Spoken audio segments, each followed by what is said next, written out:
বয়স যে শুধুই একটি সংখ্যা, তা আবারও ফুটবল বিশ্বকে মনে করিয়ে দিলেন মহাতারকা লিওনেল মেসি।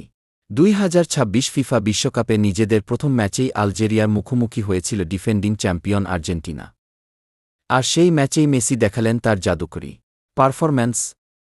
৩-০ গোলের দাপুটে জয় একাই করলেন দুর্দান্ত এক হ্যাটট্রিকেই মেসি ভেঙে চুরমার করে দিয়েছেন একাধিক বিশ্বরেকর্ড।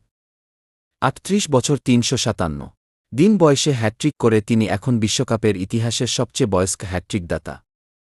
এর আগে এই রেকর্ডটি ছিল ক্রিশ্চিয়ানো রোনালদোর। এখানেই শেষ নয়, বিশ্বকাপে মেসির মোট গোল এখন ১৬টি। এর মাধ্যমে তিনি বিশ্বকাপের সর্বকালের সর্বোচ্চ গোলদাতা জার্মানির মিরোস্লাভ ক্লোজের মহাকীর্তিতে ভাগ বসালেন। ফুটবল ইতিহাসে প্রথম খেলোয়াড় হিসেবে ৬টি ভিন্ন বিশ্বকাপে খেলার অনন্য রেকর্ডও এখন মেসির দখলে।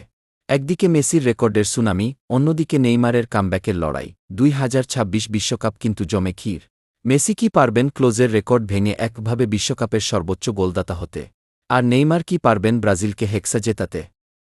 আপনার কি মনে হয়?